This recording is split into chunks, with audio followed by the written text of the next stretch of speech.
শহরের রেল স্টেশনে একটি ভিখারি থাকতো।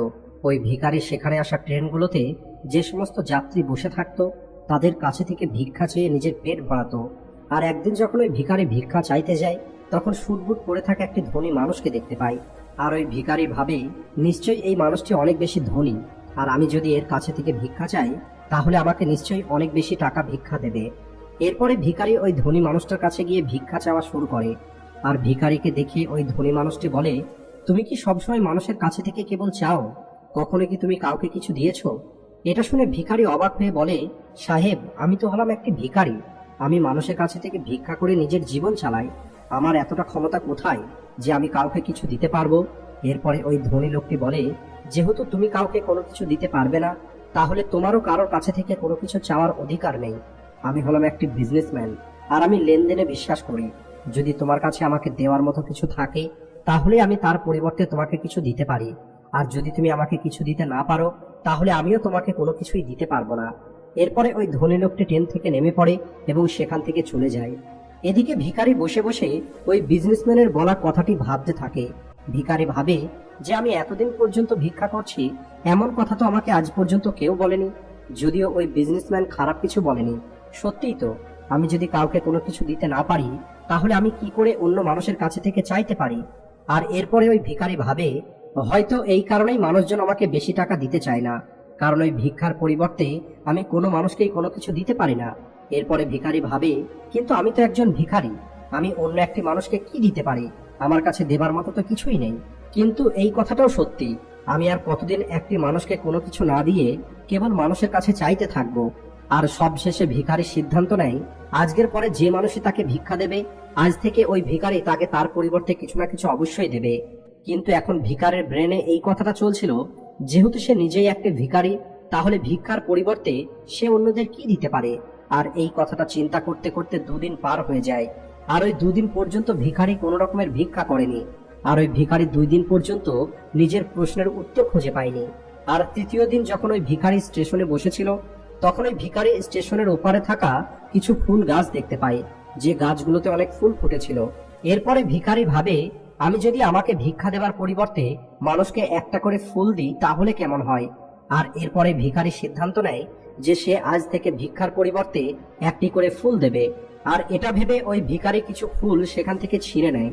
আর এরপরে সেই ফুল হাতে নিয়ে ট্রেনে ভিক্ষা করার জন্য পৌঁছে যায়। আর যখনই ওই ভিখারিকে কেউ ভিক্ষা দিত, ওই ভিখারি সামনের মানুষটিকে একটি ফুল দিত, আর ওই ফুলটা মানুষ খুশি হয়ে নিজের কাছে রেখে দিত। এখন ভিখারি প্রতিদিন ফুল ছিঁড়ে নিয়ে আসতো, আর যাদের কাছে থেকে ভিক্ষা নিত তাদেরকে একটা করে ফুল দিয়ে দিত। আর কিছুদিনের মধ্যে ওই ভিখারি এটা দেখতে পায় যে এখন তাকে অনেক বেশি মানুষ ভিক্ষা দেওয়া শুরু করেছে। যতক্ষণ পর্যন্ত তার কাছে ফুল থাকতো ততক্ষণ পর্যন্ত মানুষ তাকে বেশি বেশি ভিক্ষা দিত, কিন্তু যখনই ফুল শেষ হয়ে যেত তখন তাকে আর কেউ ভিক্ষা দিত না। আর এভাবেই প্রতিদিন চলতে থাকে। আর একদিন যখন ওই ভিখারি ভিক্ষা করার জন্য ট্রেনে ওঠে তখন ওই ভিখারি দেখতে পায় সেই বিজনেসম্যানটা ট্রেনে বসে আছে, যার কারণে সে আজ ভিক্ষার পরিবর্তে মানুষকে ফুল দেওয়া শুরু করেছে। এরপরে ওই ভিখারি দ্রুত ওই বিজনেসম্যানের কাছে পৌঁছে যায় আর ভিক্ষা চাওয়ার পরে বলে, আজ আমার কাছে আপনাকে দেওয়ার জন্য কিছু আছে, আপনি আমাকে ভিক্ষা দিন, তাহলে এর পরিবর্তে আমি আপনাকে কয়েকটা ফুল দেব। এরপরে ওই বিজনেসম্যান ওই ভিখারিকে কিছু টাকা দেয়, আর ওই ভিখারি কিছু ফুল ওই বিজনেসম্যানকে দিয়ে দেয়। ওই বিজনেসম্যানের ভিখারির এই ব্যবহারটা খুবই ভালো লাগে। আর ওই বিজনেসম্যান বলে, আজ তো তুমিও আমার মতো একটি বিজনেসম্যান হয়ে গেছো। এটা বলার পরেই ফুল নিয়ে ওই বিজনেসম্যান স্টেশনে নেমে পড়ে এবং সেখান থেকে চলে যায়। এদিকে আরো একবার ওই বিজনেসম্যানের বলা কথা ওই ভিখারি চিন্তা করা শুরু করে। ওই ভিখারি ভাবে যে আমি কি করে বিজনেসম্যান হতে পারি।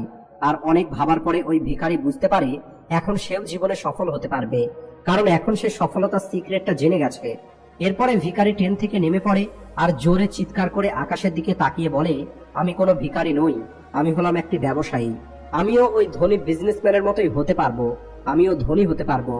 আর যখন চিৎকার করে ভিখারি এই সমস্ত কথা বলছিল, চারপাশের লোকজন ওই ভিখারিকে দেখে ভাবছিল হয়তো সে পাগল হয়ে গেছে। আর পরের দিন থেকে ওই ভিখারিকে স্টেশনে আর দেখতে পাওয়া যায়নি।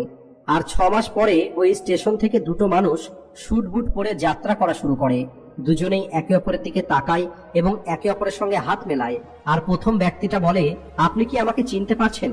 দ্বিতীয় ব্যক্তিটা বলে যে না, আমি আপনাকে চিনতে পারিনি, আর আমার মনে হয় আমি আপনার সঙ্গে প্রথমবার দেখা করছি। তখন ওই প্রথম মানুষটি বলে যে না, মনে করে দেখার চেষ্টা করুন। আমরা প্রথমবার নয়, বরং তৃতীয়বার দেখা করছি। এরপরে দ্বিতীয় ব্যক্তিটি বলে, কিন্তু আমার মনে পড়ছে না যে আমরা এর আগে দুবার কখন দেখা করেছিলাম। তখন প্রথম ব্যক্তিটি একটু হাসে আর বলে, আমাদের এর আগে 2বার এই ট্রেনেই দেখা হয়েছে। আমি হলাম সেই ভিখারি যাকে আপনি প্রথম সাক্ষাতে বলেছিলেন যে আমাকে জীবনে কি করতে হবে। আর দ্বিতীয়বার যখন দেখা হয়েছিল তখন আপনি আমাকে বলেছিলেন যে আমি আসলে কে।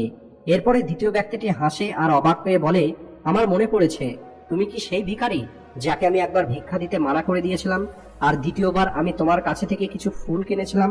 কিন্তু আজ তুমি এই সুটবুট পরে কোথায় যাচ্ছ, আর আজকাল তুমি কি করছো? তখন ওই প্রথম ব্যক্তিটি বলে, হ্যাঁ, আমি হলাম সেই ভিখারি, কিন্তু আজ আমি ফুলের অনেক বড় একটি ব্যবসায়ী, আর ব্যবসার কারণেই আমি অন্য শহরে যাচ্ছি।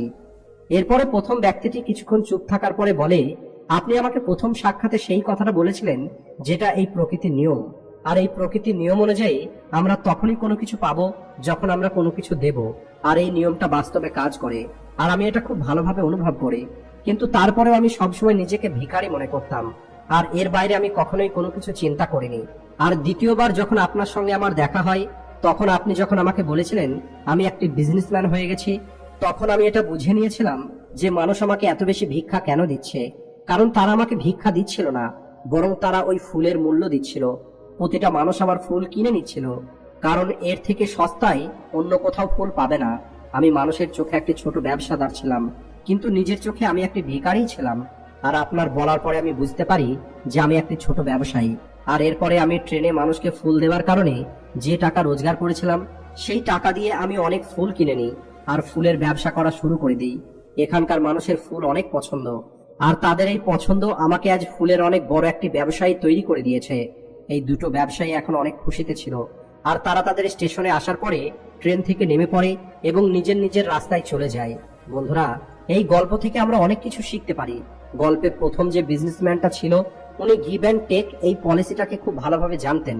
পৃথিবীর যত বড় বড় বিজনেসম্যান আছে তারা প্রত্যেকেই এই গিভ অ্যান্ড টেক পলিসিটা ব্যবহার করে, আর এর ফলে তারা আজ এত বড় বিজনেসম্যান হতে পেরেছে। আর এই নিয়মটাই ওই ভিখারিকে শেখায়। ভিখারি এই নিয়মটাকে নিজের জীবনে প্রয়োগ করে, আর তার পরিণামটা তার জীবনে খুব দ্রুত দেখতে পায়। ওই ভিখারি বুঝে গেছিল যে তাকে কি করতে হবে, কিন্তু নিজের ছোট চিন্তার কারণে সে নিজেকে ভিখারি মনে করছিল।